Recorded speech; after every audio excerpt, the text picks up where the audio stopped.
Hello friends, नमस्कार। आप सभी का हमारे यूट्यूब चैनल मैथ्स विद निर्भय पर स्वागत है। जैसा कि हमने आपको बताया है कि इस चैनल पर कक्षा 9 और कक्षा 10 के गणित की क्लासेस चलेंगी। कक्षा 9 की क्लास तो चल रही है, लेकिन आज से कक्षा 10 की क्लास स्टार्ट हो रही है। आज कक्षा 10 का पहला क्लास है, जिसमें सबसे पहले हम लोग सिलेबस के बारे में जानेंगे कि जो इस समय यूपी बोर्ड, बिहार बोर्ड और जो भी आरडी शर्मा की बुक यानी सीबीएसई बोर्ड है, इसमें जो भी एनसीईआरटी बेस्ड बुक्स हैं उनमें सिलेबस क्या क्या है और हमें क्या क्या पढ़ना है। तो आइए सबसे पहले हम लोग शुरू करते हैं सिलेबस के बारे में। आपके सामने बोर्ड पर लिखा है क्लास 10 मैथ सिलेबस। ये 15 चैप्टर है और 15 चैप्टर को हम लोग को बहुत ही बारीकी के साथ पढ़ना है। मैंने आपको बताया है कि किसी भी चैप्टर को पढ़ने से पहले जब आदमी उसके सिलेबस को जानता है कि हमें पढ़ना क्या है, तो कोई भी व्यक्ति जो है कि किसी भी चैप्टर के बारे में अपनी समझ को और बढ़ा लेता है। तो आइए एक एक करके हम लोग पहले सभी चैप्टर्स के बारे में डिस्कस करें कि किस चैप्टर में हमको क्या पढ़ना है। उसके बाद से हम लोग टॉपिक वाइज हर पाठ के बारे में पढ़ेंगे। पहला जो पाठ है हम लोग का वास्तविक संख्याएं, जिसको अंग्रेजी में हम लोग रेशनल नंबर्स बोलते हैं। इसमें हम लोग वास्तविक संख्याओं के बारे में पढ़ेंगे, वास्तविक संख्याओं के प्रकार के बारे में पढ़ेंगे, परिमेय संख्याएं और अपरिमेय संख्याएं क्या होती हैं इसके बारे में पढ़ेंगे, और इन वास्तविक संख्याओं के दशमलव प्रसार के बारे में भी इस चैप्टर में हम लोग अध्ययन करेंगे। और उसके साथ साथ एक बहुत ही इंपॉर्टेंट प्रमेय आता है जो यूपी बोर्ड के लगभग हर परीक्षा में, हर बोर्ड के परीक्षा में पूछा जाता है, यूक्लिड का प्रमेय। तो हम लोग यूक्लिड के प्रमेय के बारे में भी पढ़ेंगे कि यूक्लिड का प्रमेय क्या है और यूक्लिड का प्रमेय का प्रयोग कहाँ कहाँ किया जाता है। बहुत ही डीपली हम लोग पढ़ेंगे। दूसरा है बहुपद, जिसको हम लोग अंग्रेजी में पॉलिनोमियल्स बोलते हैं। इसमें हम लोग बहुपद के बारे में पढ़ेंगे, बहुपद की परिभाषा क्या होती है, बहुपद के घात क्या होते हैं, बहुपद के शून्यक क्या होते हैं, अब बहुपद के शून्यक और गुणांकों में क्या संबंध होता है। इन सब चीजों को हम लोग बहुपद वाले चैप्टर में पढ़ेंगे।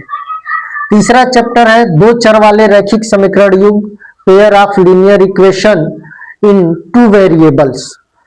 इसमें हम लोग दो चर वाले रैखिक समीकरण के जोड़ा यानी युग्म के बारे में पढ़ेंगे और उन दोनों समीकरणों को हल करने की कितनी विधियां होती हैं, जैसे प्रतिस्थापन विधि क्या होती है, प्रतिस्थापन विधि से हम दो रैखिक समीकरण युग्म को कैसे हल करेंगे, विलोपन विधि होती है, वज्र गुणन खंड विधि होती है। तो ये जो तीन विधियां हैं, इन तीन विधियों के बारे में हम लोग पढ़ेंगे, क्योंकि आपके बोर्ड एग्जाम में से इस पाठ से यानी बहुपद पाठ से निश्चित रूप से एक प्रश्न आता है, दो इक्वेशन दे देगा और फिर पूछ देगा कि आप इसको प्रतिस्थापन विधि से हल कीजिए, वज्र गुणन विधि से हल कीजिए या विलोपन विधि से हल कीजिए। तो बहुपद वाले चैप्टर में हम इन टॉपिक्स को पढ़ेंगे। अगला है द्विघात समीकरण, जिसको हम लोग क्वाड्रेटिक इक्वेशन कहते हैं। इस चैप्टर में हम लोग द्विघात समीकरण के बारे में पढ़ेंगे और द्विघात समीकरणों की प्रकृति कैसी होती है, उनके मूल कैसे ज्ञात किए जाते हैं, कब उनके मूल बराबर होते हैं, कब उनके मूल बराबर नहीं होते हैं। इन सब चीजों के बारे में हम लोग पढ़ेंगे द्विघात समीकरण वाले चैप्टर में। अगला है समांतर श्रेणियां, जिसको हम लोग अरिथमेटिक प्रोग्रेशन कहते हैं। इसमें हम लोग समांतर श्रेणी की परिभाषा पढ़ेंगे कि क्योंकि श्रेणियां तो कई प्रकार की होती हैं, लेकिन इसमें हम लोग को स्पेशली समांतर श्रेणी के बारे में पढ़ना है। और इसमें हम लोग ये जानेंगे कि समांतर श्रेणी किसे कहते हैं, समांतर श्रेणी का nवां पद क्या होता है और समांतर श्रेणी के n पदों का योग क्या होता है।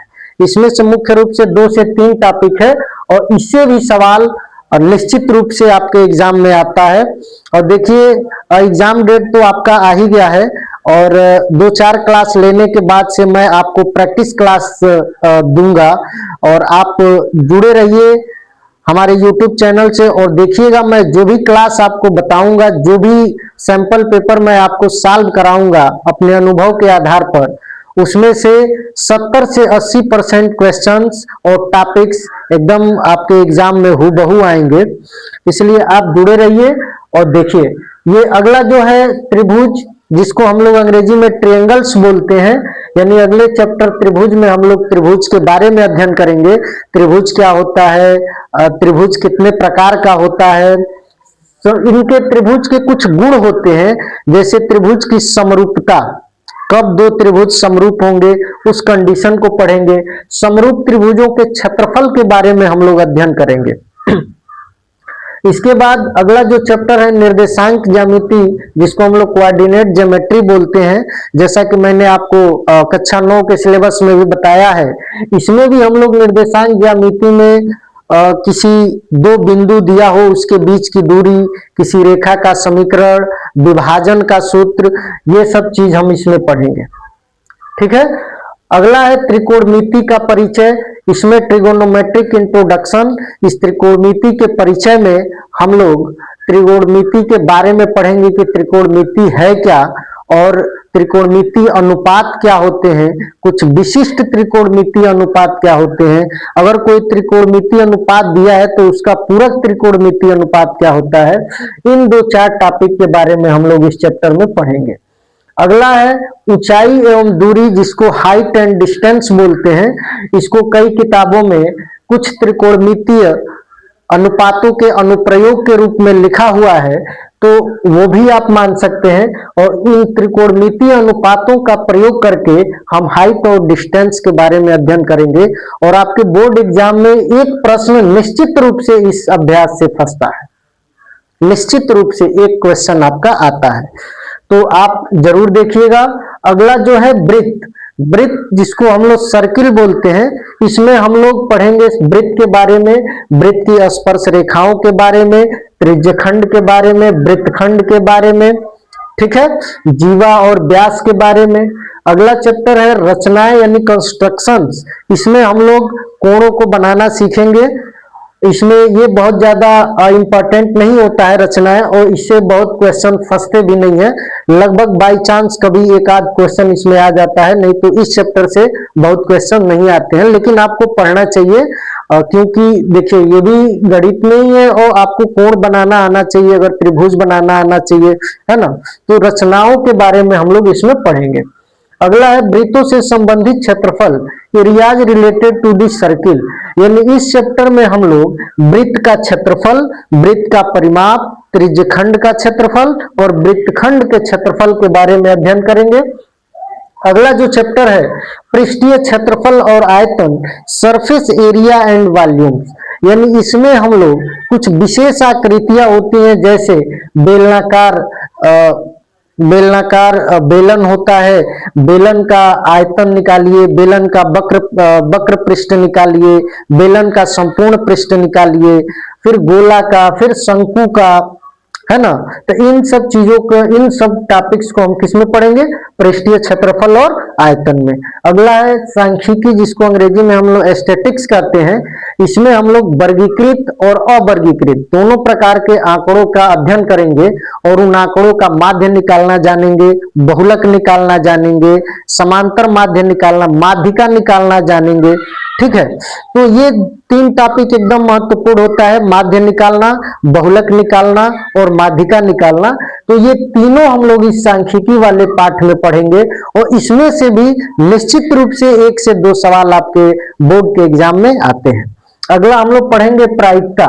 इस प्रायिकता जिसको हम लोग प्रोबेबिलिटी कहते हैं, जैसे किसी भी घटना के घटित होने की प्रायिकता क्या है, संभावना क्या है, उसको हम लोग इसमें पता करते हैं।